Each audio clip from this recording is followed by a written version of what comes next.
नमस्कार, मैं हूँ राजीव और मेरे साथ जुड़े हैं बाज़ार विश्लेषक सोमेश कुमार। सोमेश, बहुत स्वागत है आपका। आज बाज़ार की बात मतलब शेयर बाज़ार की बात शुरू करें उससे पहले सीधे चलते हैं चाँदी के चार्ट पे और आपके सामने एक आंकड़ा रख देते हैं 2,01,615। ये ताज़ा-ताज़ा सबसे नया रिकॉर्ड भाव चाँदी का रुपए में एमसीएक्स में। अ, स्पॉट मार्केट में क्या हो रहा होगा पता नहीं और हाज़िर भाव में मतलब फिजिकल डिलीवरी किसी को चाहिए होगी तो पता नहीं किस भाव पे मिल रही होगी या अ, वेटिंग पीरियड उसमें दे दी जा रही होगी जैसे कुछ समय पहले गाड़ियों की वेटिंग पीरियड की खूब चर्चा होती थी। क्या हो रहा है ये चाँदी के बाज़ार में? मतलब अभी शायद पिछली चर्चा में या उससे पहले शायद हफ्ते भर पहले ही आपसे पूछा होगा कि 2 लाख की ओर जाता हुआ दिख रहा है। अरे दिख नहीं रहा है, पहुँच गया। ये सही बात है। चांदी की अभी भी चांदी है, ये चांदी का सोना है। अभी भी ट्रेंड तो खत्म नहीं हुआ है। 65-70 डॉलर के रेंज में अगर देखा जाए तो रफली यहाँ से आप 10-12% तो और अपसाइड समझ ही सकते हैं कि उतना हो सकता है या ज़्यादा ही हो सकता है, 10-15% का अपसाइड हो सकता है। तो सवा 2 लाख तक भी अगर अपना देखिए, मोटा-मोटी मतलब पहुँचे $65 तो हो गया ना? $65 हो गया हाँ, अंतर्राष्ट्रीय बाज़ार में मोटा-मोटी। हो गया। अभी क्लोज़ उतना नहीं है, क्लोज़ 62 डॉलर्स का है। तो हाँ, 10% ऐड हाँ, करेंगे 6 टू 68 तो करीब-करीब मुझे लगता है कि 10 टू 15% का रेंज और बचा हुआ है। अब ऐसा नहीं है कि रेंज उसके बाद खत्म हो जाएगा बिकॉज़ चाँदी का तो अभी नया ब्रेकआउट है ही। तो उसके कॉरेस्पॉन्डिंग अगर देखा जाए तो अपना 2.2 लाख का भी तो चाँदी रहना ही चाहिए। तो अभी ट्रेंड ठीक है चाँदी का, जब तक ब्रेक नहीं हो जाए नीचे, तब तक और भी आगे 2 लाख भी, सवा 2 लाख भी। जी। तो आप कह रहे हैं यहाँ से 10% और, तो ज़ाहिर-सी बात है कि वो भाव फिर पहुँचता है वहीं सवा 2 लाख के आस-पास, 2,20,000 के आस-पास। हाँ, करीब उतना ही रहेगा, थोड़ा डेविएशन भी हो जाता है, मतलब ऐसा नहीं है कि एग्ज़ैक्ट इसका 65-70 वहाँ मैच करेगा, लेकिन हाँ, साइकोलॉजिकली बिकॉज़ अब तो हमारे पास नया कोई नंबर ऐसा रहेगा नहीं ना, तो साइकोलॉजिकली जी। देखा जाए तो सवा 2 लाख के आस-पास का नंबर तो बन सकता है चाँदी का। तो आपने साल की शुरुआत कहाँ से की थी? ये लगभग $29 के आस-पास से। वहाँ से दोगुना हो गया, 100% का एप्रिसिएशन 1 साल के अंदर। अ, मतलब इतना हाजमा है क्या चाँदी का पचाने के लिए? नहीं, ये देखिए साइकिल होता है ना राजीव जी, ऐसा है कि चाँदी का प्रीवियस हाई जो था ऑफ कोर्स वो $50 $48 $50 का जो था, वो भी 2011 का था। तो इनका 10-10 साल का साइकिल तो होता ही है। तो ये 2011, 2020, 2030 लेकिन जो हो रहा है बहुत तेज़ी से, बहुत जल्दी हो रहा है। चूँकि हमको अब दिख रहा है मूवमेंट इसलिए हम कह रहे हैं कि बहुत तेज़ी से हो रहा है, लेकिन अगर लॉन्गर टाइम फ्रेम देखा जाए तो एक्चुअली कुछ नहीं है रिटर्न ना। 2011 के बाद रिटर्न अब मिलना शुरू हुआ है। तो लॉन्ग टर्म में तो सब कुछ नॉर्मल मतलब नॉर्मल रिटर्न हो ही जाता है रफ़ली। चाँदी, सोना आप इन्फ्लेशन प्लस 2-3% का सीएजीआर अगर रखें तो रफली लॉन्ग टर्म सीएजीआर उतना मिल जाता है, लेकिन फिर अब एक साइकिल आएगा, उस साइकिल में सवाल उठेगा कि अभी तो बहुत तेज़ बढ़ गई है। बट अगर लॉन्गर टर्म साइकिल देखें तो फिर सीएजीआर की बात आ जाएगी। जी। तो लगभग 87,000 पे यहाँ पे रुपए में शुरुआत हुई थी और उसके मुकाबले आप मतलब आप समझिए कि डॉलर प्राइस में जितनी बढ़त है, उससे कहीं ज़्यादा बढ़त प्रतिशत में रुपए में, चाँदी में दिख रही है और उसमें थोड़ा योगदान रुपए की कमज़ोरी का भी है, वो तो स्वाभाविक है। तो सही बात। मतलब भाव सस्टेनेबल है क्या 2 लाख के ऊपर का? मैं ये समझना चाह रहा हूँ। देखिए ऐसा टिकेगा इसके ऊपर? कंज़्यूमर डिमांड नहीं है। चाहे वो सिल्वर हो, चाहे गोल्ड हो, उसका कंज़्यूमर डिमांड के बेसिस पे नहीं है। एक चीज़ का डिबेट नहीं किया जा सकता कि डिमांड नहीं है। डिमांड है, लेकिन ये कंज़्यूमर डिमांड में नहीं है। ये इंडस्ट्रियल डिमांड है चाँदी का, डायनामिक्स चेंज हो रहे हैं, ईवी है, जो भी है सबके लिए आपको चाँदी का डिमांड है। तो रिक्वायरमेंट चेंज हो रही है तो उस हिसाब से डिमांड है। लेकिन पहले चाँदी और सोने की जो वैल्यूएशन होती थी मोस्टली कंज़्यूमर डिमांड के हिसाब से होती थी। अभी जो ये रन आया है, चाँदी का इंडस्ट्रियल डिमांड के हिसाब से आया है और सोने का अल्टरनेट रिज़र्व करेंसी के और स्टोर ऑफ वैल्यू के रूप में आया है। तो नेचर दूसरा है मूवमेंट का, और हम इसको कंज्यूमर डिमांड से इवैल्यूएट करेंगे तो शायद आंसर नहीं मिलेगा। सिंपल है, इंडस्ट्रियल डिमांड है अभी चाँदी की, उतना आउटपुट दिख रहा होगा, तो फिर इस भाव पे भी ले जी, रहे हैं। जी। तो चाँदी के लिए मतलब आप अगर डेटा सेंटर बना रहे हैं तो चाँदी खर्च हो जा रही है। अ, हर डेटा सेंटर में लोग बता रहे हैं कि एक सर्वर रैक आपने लगाया इतनी चाँदी उसके अंदर खर्च हो गई। आपने एक सोलर पैनल लगाया उसमें इतनी चाँदी 15 साल के लिए लॉक हो गई वहाँ पे या 25 साल के लिए लॉक हो गई वहाँ पे। जो भी उस सोलर पैनल की लाइफ़ है 25 साल आमतौर पे लोग कहते हैं। हाँ, सही तो बात है। देखिए, हर मतलब इंडस्ट्री वो जो में चाँदी जितना भी खर्च हो अभी रही है वो आप सर्कुलेशन में वापस नहीं आने वाली है। नहीं आएगी, जी, करेक्ट है, बिकॉज़ इंडस्ट्री में लग गई तो लग गई। तो जितना जितना डिकार्बनाइज़ेशन है या हम उसको कह लें कि अल्टरनेट सोर्स ऑफ एनर्जी है, इन सब में आज सिल्वर की रिक्वायरमेंट है।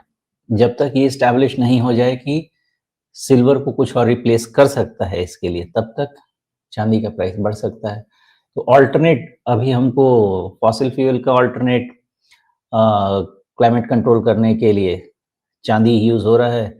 अब इसका कुछ और अल्टरनेट निकल जाएगा। एक समय के बाद तो अनसस्टेनेबल होगा, लेकिन फ़िलहाल तो डिमांड है और मेबी इतना हो सकता है कि आगे इसको बिज़नेस में भुनाया जा सके, कि इस लेवल पे भी चाँदी खरीद के लगाया जा रहा है। जी।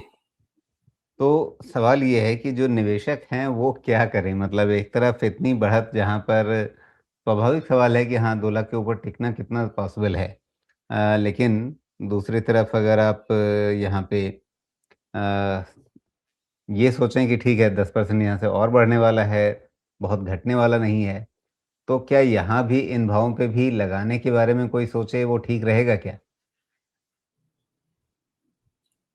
ट्रेंड तो है, अब जब ट्रेंड है तो उसको ना कैसे कह देंगे। तो ट्रेंड जब तक इंटैक्ट है तब तक लगाते रहिए, लेकिन हाँ, अपना रिस्क समझ के ही लगाएँ। बिकॉज़ जी, जो पलटेगा तो लंबा ही पलटेगा। फिलहाल कोई भी करेक्शन फॉल का कोई इंडिकेशन है ही नहीं सिल्वर में। इसलिए फर्स्ट रिस्क जी। आइडेंटिफाई कीजिए, बने रहिए। तो इसमें ट्रेलिंग स्टॉप लॉस के अलावा ट्रेड में और कुछ नहीं किया जा सकता है। ये तो एक तरह से चाँदी की जगह पे लग रहा है किसी स्टॉक का ही चार्ट है, जिसमें और वो भी स्मॉल कैप का। तो स्मॉल कैप का बिल्कुल वैसे आप देखिए ना अभी आपने इसी साल के बीच में कुछ महीनों के अंदर आपने अगस्त से लेकर के ये अक्टूबर के बीच में 2 महीने के अंदर जो आपने चाल देखी, उसका 50% रिट्रेसमेंट आपने उससे भी आधे समय में कर लिया है। तो इस तरह की वोलेटिलिटी जो झेलने के लिए तैयार हो, जिसके अंदर वो कुव्वत हो, क्षमता हो कि भई इस तरह के उतार-चढ़ाव को झेल सके और इस तरह के उतार-चढ़ाव में जो रिस्क होता है उसको मैनेज कर सके। तो फिर ये खेल उसके लिए है अब। अ, अगर चाँदी में इंडस्ट्रियल डिमांड है और वो भी ऐसी डिमांड है कि वो चाँदी सर्कुलेशन में नहीं आ रही बल्कि कहीं जाकर के खप जा रही है और वो माँग अभी कम नहीं होने वाली। वैसी ही माँग आपकी सोने में है, गोल्ड में है। ये भी आ गया नए रिकॉर्ड पे। एमसीएक्स का भाव भी देख लीजिए नया रिकॉर्ड बन गया। इसका अगर डॉलर भाव देख लीजिए अभी नया रिकॉर्ड नहीं बना लेकिन रुपए में बन गया है। तो यहाँ भी वही माँग है जो एक जगह जाके एक गोदाम में जाकर के भर जा रही है। मतलब वहाँ से बाहर नहीं निकलता है और वो सेंट्रल बैंक्स का है, केंद्रीय बैंकों का है। उनके गोदाम में तो गया तो फिर निकलना नहीं है अभी। नहीं निकलेगा, और एक तरह से आप इसको, मैं तो यही मान के चलता हूँ कि ओवर टाइम बहुत टाइम लगेगा, लेकिन ये एक तरह से डी-डॉलराइज़ेशन का ही पार्ट है। बाइलैटरल करेंसी ट्रेड्स, गोल्ड का रिज़र्व बढ़ाना, एक तरह से डी-डॉलराइज़ेशन का ही पार्ट है। अगर आप एक करेंसी के ट्रस्ट खत्म हो गया है, तो उसको फेंका तो नहीं जा सकता है, बट आगे के जी, लिए सावधानी बरती जा सकती है। तो ये भी सोना भी मुझे लगता है कि अब जब तक सेंट्रल बैंक रिज़र्व बनाते रहेंगे तब तक रहेगा, और मुझे लगता नहीं है कि अभी कोई अल्टरनेटिव है गोल्ड के अलावा।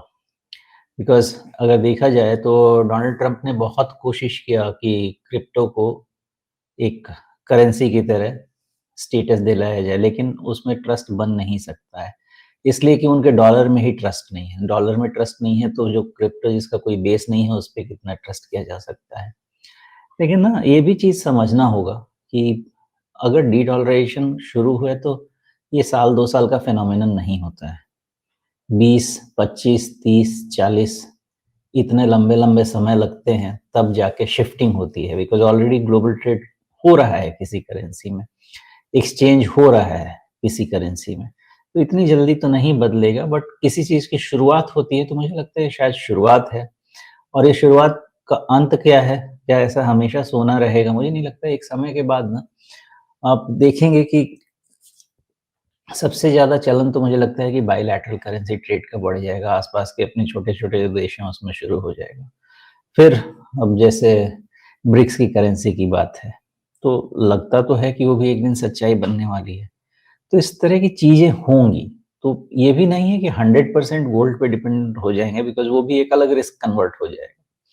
मल्टीपल चीज़ें होंगी, मुझे लगता है कि डॉलर पे डिपेंडेंस कम होगा और उसके लिए जो भी मेथड अप्लाई किया जा सकता है या तो जैसे ब्रिक्स की करेंसी हो या फिर बायलैटरल ट्रेड सेटलमेंट हो एंड गोल्ड सो मल्टीपल चीज़ों को यूज़ करके डॉलर पे डिपेंडेंस कम किया जाएगा और ये तय है कि डॉलर पे डिपेंडेंस कम होना शुरू हो गया है और ये ट्रेंड ये फिनोमेनन यहाँ से 10, 15, 20, 25, 30, 40 साल तक चलना चाहिए।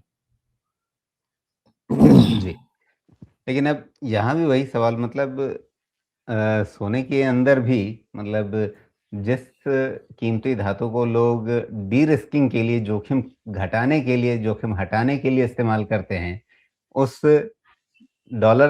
उस सोने का चार्ट डॉलर में अगर आप देखें तो ऐसा लगता है जैसे ये किसी स्मॉल कैप का चार्ट है, अभी आप चाँदी के लिए कह रहे थे। यहाँ भी देखिए ना, अक्टूबर से अक्टूबर के बीच में ये क्या मामला है? ये आप देखिए 20 अक्टूबर से लेके ये 28 अक्टूबर के बीच में हफ्ते भर में ये रिट्रेसमेंट जो है 50% है।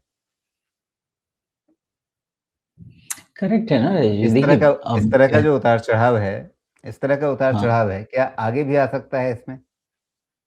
आज के तारीख में least least volatile equity market हो गया है, हमारा खासकर भारत का लीस्ट वोलेटाइल। सोने को रिस्क फ्री कहना तो मुझे नहीं लगता कि बुद्धिमानी है और इसकी वोलेटिलिटी देख लें तो डायरेक्शन डिसीजन लेने में आप समझिए कि डर लगेगा। इसकी वोलेटिलिटी ज़्यादा है, इनफैक्ट कमोडिटी की वोलेटिलिटी आज की तारीख में सबकी वोलेटिलिटी इक्विटी से ज़्यादा है। वोलेटाइल प्रोडक्ट है, लेकिन रीज़न है यहाँ से बढ़ने का, फिर ये भी ध्यान रखेंगे कि हर चीज़ का सैचुरेशन आता है। जब तक आ नहीं जाए कहना नहीं चाहिए। जैसे अभी सभी एआई बबल कह रहे हैं। कोई बबल तो दिख नहीं रहा, ना कभी बन के जब फूटेगा तब की बात है और बबल में ही पैसा सबसे ज़्यादा बनता है। तो जब जिस चीज़ की बात हो, वो तब उसमें ट्रेंड फिनिश नहीं होता है।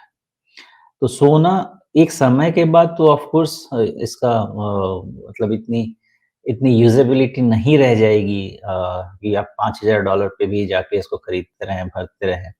कहीं स्टैग्नेशन तो आएगा। फिलहाल स्टैग्नेशन नहीं है और जब एनालिसिस मैंने लॉन्ग टर्म किया था तो 4500 से 5000 के रेंज तक इसका एक्सटेंशन बनता था लेकिन वो 2030 तक का बनता था। अभी तो 26 भी शुरू नहीं हुआ है। तो बहुत बहुत ही क्या बोलेंगे उसको कन्वोल्यूटेड सा मामला है, कॉम्प्लेक्स सा मामला है अभी। But it is what it is. Trend ना सोना का खत्म है, ना चांदी का खत्म है। इसमें एक चीज़ मैं थोड़ा-सा ऐड कर दूँ यहीं पे, जब जिस चीज़ में ट्रेंड आता है, उसका ध्यान रहता है और जिसमें ट्रेंड नहीं रहता, उसको हम भूल जाते हैं, उस पे ट्रेंड आने वाला है।